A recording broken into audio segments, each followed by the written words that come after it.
Que la bénédiction de Dieu le Père, de Dieu le Fils et de Dieu le Saint-Esprit soit avec vous et avec toute votre famille.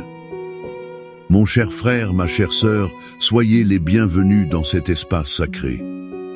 C'est un moment que nous avons réservé de notre journée pour nous connecter avec l'Éternel. Je vous invite maintenant à respirer profondément. Relâchez le poids de vos épaules, mettez de côté les anxiétés. Oubliez la course effrénée du monde extérieur. Imaginez à cet instant que Dieu lui-même étend sur vous et sur votre maison un manteau.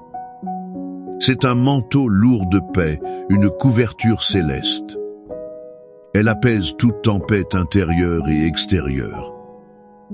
Sentez la chaleur de sa présence enveloppant chaque membre de votre famille. C'est comme l'étreinte sécurisante du Père. Visualisez sur la porte de votre maison, sur votre esprit et votre cœur, un sceau de protection divine. C'est le sceau du sang de l'agneau. Il empêche l'entrée de tout mal, de toute perturbation et de toute obscurité. Nous sommes ici, ensemble, comme un seul corps en Christ. Nous entrons dans la salle du trône de la grâce. Nous présentons nos familles devant celui qui est le Créateur de toutes les familles. Que l'Esprit Saint de Dieu nous guide dans chaque parole, dans chaque soupir. Que ce temps soit un tournant décisif dans l'histoire de votre foyer. Dans l'unité et avec l'autorité qui nous a été conférée. Au nom qui est au-dessus de tout nom, le nom de Jésus-Christ. Nous nous levons avec foi maintenant. Nous nous positionnons comme des sentinelles spirituelles sur les murs de nos maisons. Nous sommes les prêtres et prêtresses de notre foyer. Et par le pouvoir du nom de Jésus, nous déclarons: toute forteresse de l'ennemi érigée contre notre famille tombe à terre maintenant. Nous brisons, au nom de Jésus, tout esprit de division. Nous brisons toute racine de discorde, toute semence d'amertume. Nous brisons aussi tout manque de pardon. Ces éléments tentent de créer des murs entre mari et femme, entre parents et enfants, entre frères et sœurs. Nous défaisons toute parole de malédiction, toute plaie jetée. Nous défaisons toute œuvre de sorcellerie, tout décret infernal. Ces décrets sont lancés contre la santé, les finances et l'harmonie de notre maison. Nous ordonnons que l'esprit de rébellion, de dépendance, de dépression et d'anxiété, ceux-ci ont affligé nos enfants et nos proches. Qu'ils se retirent maintenant au nom de Jésus. Nous annulons les plans de l'ennemi pour détruire nos mariages. Nous annulons aussi leurs plans pour détourner nos enfants du chemin du Seigneur. Nous couvrons notre descendance du sang précieux de Jésus. Nous déclarons qu'ils sont l'héritage du Seigneur. Ils sont comme des flèches dans la main d'un guerrier. Ils accompliront le dessein de Dieu sur cette terre. Nous publions et décrétons que notre maison est un territoire saint. C'est un lieu de refuge, de paix et de manifestation de la gloire de Dieu. La victoire du Christ sur la croix est la victoire de notre famille aujourd'hui et pour toujours. Maintenant, mon frère, ma sœur, je vous demande de calmer votre esprit. Je veux que nous sortions un instant du champ de bataille de la prière. Entrons dans le jardin de la méditation de la parole. Je veux que vous marchiez avec moi jusqu'aux pages de l'évangile de Luc, au chapitre 15. Nous y trouvons une des plus belles et émouvantes illustrations du cœur de Dieu. C'est la parabole du Fils prodigue. Je préfère l'appeler la parabole du Père miséricordieux. Fermez les yeux, si vous le pouvez, et imaginez la scène. Il y avait un père, un homme de possession, avec 2 fils. Le plus jeune, impatient et égoïste, approche son père. Il lui dit des mots qui, dans cette culture, étaient comme une sentence de mort. « Père, donne-moi la part d'héritage qui me revient. » C'était comme dire « Pour moi, tu es déjà mort. Je veux juste ce qui est à toi, je ne te veux pas. » Pouvez-vous sentir le coup de poignard dans le cœur de ce père? Même ainsi, avec une douleur incommensurable, il partage ses biens. Il le laisse partir. Le fils prend tout et part pour une terre lointaine. Là, la Bible dit, il gaspille tout dans une vie de débauche. Il vit le rêve du monde, fêtes, plaisirs, amis superficiels. Mais l'argent s'épuise. Et quand l'argent est parti, les amis disparaissent. Et pour aggraver les choses, une grande famine ravage la terre. Ce jeune homme, qui avait tout auparavant, souffre maintenant de la faim. Il touche le fond au point de vouloir manger la pâtée. Celle que les porcs mangeaient, l'animal le plus impur pour un juif. Imaginez l'odeur, l'humiliation, le désespoir. Dans cette porcherie, loin de chez lui, l'estomac grondant et le cœur en miettes. La Bible dit qu'il revint à lui-même. Il se souvint de la maison de son père. Là, même les serviteurs avaient du pain en abondance. Lui, le fils, périssait de faim. Et il prend une décision, je me lèverai et j'irai vers mon père. Mais alors qu'il était encore loin, son père l'a vu. Cela signifie que le père n'a jamais cessé de regarder l'horizon. Chaque jour, au lever et au coucher du soleil, ce père montait sur la terrasse.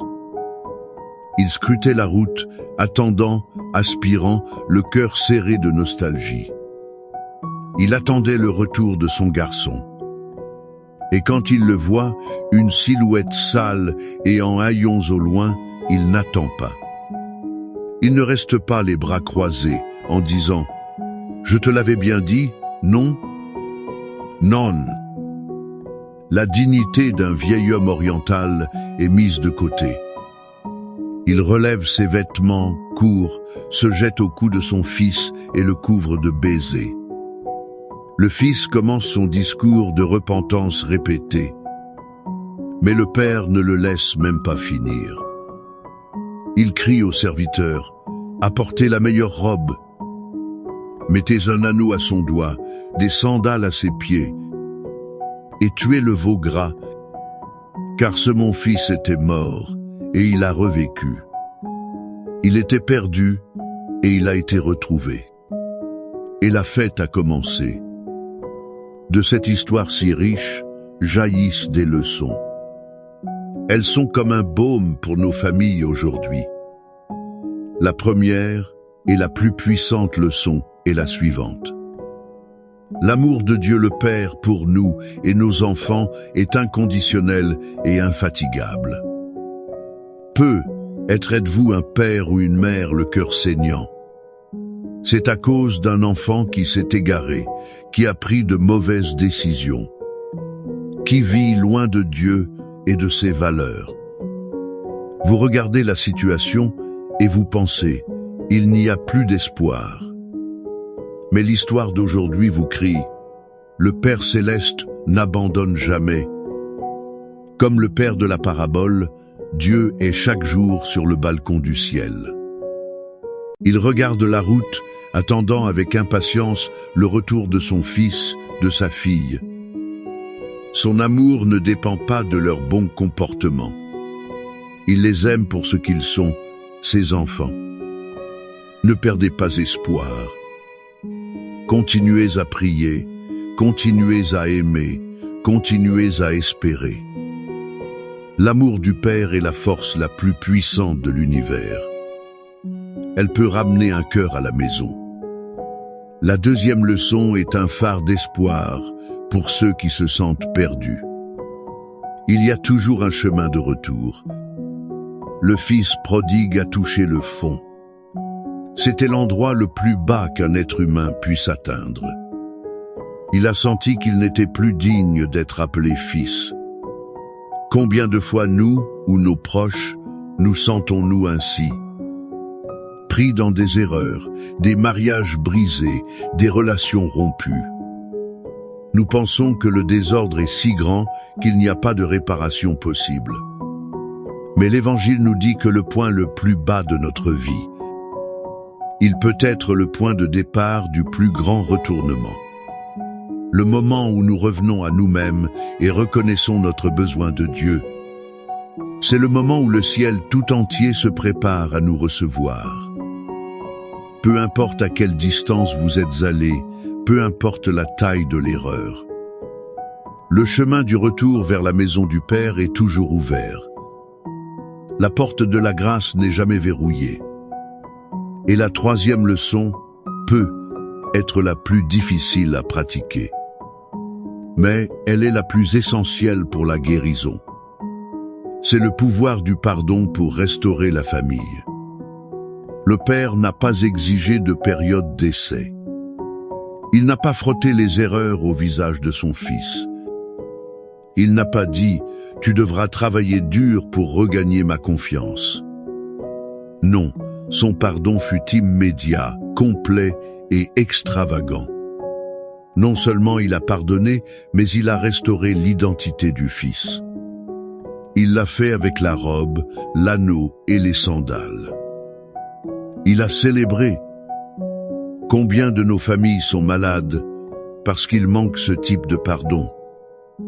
Nous gardons rancune, ressentiment, liste d'offenses passées qui empoisonnent l'ambiance. En tant que mari et épouse, parents et enfants, sommes-nous prêts? Prêts à courir à la rencontre de l'autre et offrir le pardon qui guérit? Celui qui restaure et ouvre un espace pour une fête de réconciliation. Le pardon n'est pas un sentiment, c'est une décision. C'est une décision qui brise les chaînes, qui nous lient au passé. Elle libère l'avenir de notre famille. Cette image du Père qui court, qui embrasse, qui protège et qui restaure. Elle nous conduit directement aux promesses éternelles de Dieu, enregistrées dans les psaumes. Les mots que nous lisons là ne sont pas seulement d'anciennes poésies. Ils sont la verbalisation du caractère de ce Père aimant. Le psaume 91 est la forteresse que ce Père construit autour de nous. C'est la promesse de sa protection divine sur notre maison, sur nos enfants. Où qu'ils soient. Le psaume 23, à son tour, est la certitude de son soin quotidien. C'est la garantie qu'il est notre bon berger. Même dans les vallées les plus sombres, il nous pourvoira. Il nous guidera et nous consolera. C'est pourquoi je vous invite maintenant à fermer vos yeux une fois de plus. Respirez profondément. Désarmez votre cœur de toute incrédulité. Recevez ces paroles non comme une simple lecture, mais comme un décret prophétique de Dieu lui-même sur votre vie et votre famille. C'est la promesse du Père pour vous aujourd'hui. Recevez-la avec foi. Celui qui demeure sous l'abri du Très-Haut repose à l'ombre du Tout-Puissant. Je dirai de l'Éternel, il est mon refuge et ma forteresse. Mon Dieu en qui je me confie. Car c'est lui qui te délivre du filet de l'oiseleur, de la peste pernicieuse. Il te couvrira de ses plumes, et tu trouveras un refuge sous ses ailes. Sa fidélité est un bouclier et une cuirasse. Tu ne craindras ni les terreurs de la nuit, ni la flèche qui vole de jour, ni la peste qui marche dans l'obscurité, ni la contagion qui frappe en plein midi. 1000 tomberont à ton côté, et 10 000 à ta droite. Mais le mal ne t'atteindra pas. De tes yeux seulement tu regarderas, et tu verras la rétribution des méchants. Car tu es mon refuge, ô Éternel. Tu as fait du Très-Haut ta demeure. Aucun mal ne t'arrivera, aucune calamité n'approchera de ta tente. Car il ordonnera à ses anges à ton sujet de te garder dans toutes tes voies. Ils te porteront sur leurs mains, de peur que ton pied ne heurte une pierre. Tu marcheras sur le lion et sur l'aspic. Tu fouleras aux pieds le lionceau et le serpent. Puisqu'il m'aime, je le délivrerai. Je le protégerai, car il connaît mon nom. Il m'invoquera, et je lui répondrai. Je serai avec lui dans la détresse. Je l'en retirerai, et je le glorifierai. Je le rassasierai de longs jours, et je lui montrerai mon salut. Père bien-aimé, nos cœurs sont remplis de l'image de ton amour extravagant. Nos esprits sont fortifiés par la promesse de ta protection. Nous nous unissons maintenant en prière. Nous te présentons chaque famille qui écoute ce message. Seigneur, nous clamons pour chaque fils et fille. Ceux-là, comme le prodigue, se sont éloignés de la maison et de tes chemins.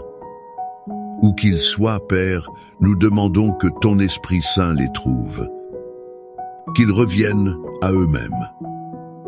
Que la mémoire de l'amour du foyer et de l'amour du Père céleste, qu'elles deviennent irrésistibles dans leur cœur. Brise l'enchantement du monde, brise les chaînes des addictions. Brise les mauvaises compagnies et les fausses idéologies. Et, Père, donne à chaque père et à chaque mère, ici, la grâce d'attendre. Qu'ils aient un cœur pardonnant, prêt à courir, à embrasser et à célébrer le retour. Nous déclarons le retour des prodigues dans leur foyer et dans ta maison. Nous prions, Seigneur, pour les mariages blessés, pour les couples qui vivent sous le même toit, mais avec des cœurs à des kilomètres de distance. Souffle sur eux, Esprit Saint, le souffle de la réconciliation. Guéris les blessures causées par des mots durs, par des trahisons, par la négligence. Restaure la communication, l'affection, l'alliance. Que l'amour qui les a unis un jour soit ravivé par un feu nouveau. Un feu qui vient de ton autel. Nous réprimandons le divorce et déclarons la restauration et l'unité matrimoniale au nom de Jésus. Nous clamons aussi pour la provision dans chaque foyer. Basé sur la promesse du psaume 23, que le Seigneur est notre berger et que rien ne nous manquera. Nous brisons tout esprit de misère, de dette et de manque. Ouvre les fenêtres des cieux, Seigneur, et déverse des bénédictions financières. Ouvre des portes d'emploi, donne la sagesse pour administrer les ressources. Que chaque famille expérimente ta provision surnaturelle. Qu'elle est assez pour elle et pour bénir les autres. Et enfin, nous prions pour la guérison.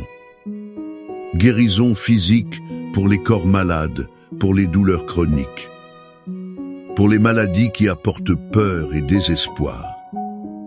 Et guérison pour l'âme, pour les blessures émotionnelles, pour la dépression, pour l'anxiété, pour les traumatismes du passé. Que la paix qui surpasse toute intelligence inonde chaque cœur et chaque esprit maintenant. Et maintenant, je vous invite à être une partie active de cette prière. Utilisez l'espace des commentaires pour écrire le nom de votre famille. Écrivez le nom de ce fils, de cet être cher pour lequel vous intercédez. Laissez-y votre demande. En faisant cela, vous ne tapez pas seulement des mots. Vous lancez une semence de foi. Et nous, en tant que communauté, nous unirons pour arroser cette semence en prière. Croyant au pouvoir de Dieu de faire infiniment plus que tout ce que nous demandons ou pensons, que la certitude inébranlable de l'amour du Père qui attend les bras ouverts, que la protection infranchissable du Très-Haut promise dans le psaume 91, et que le soin tendre et la provision abondante du bon berger du psaume 23, qu'il soit la réalité quotidienne dans votre cœur et votre foyer, aujourd'hui et pour toujours. Recevez cette bénédiction et marchez dans la victoire que le Christ a remportée pour vous et pour toute votre maison. Amen.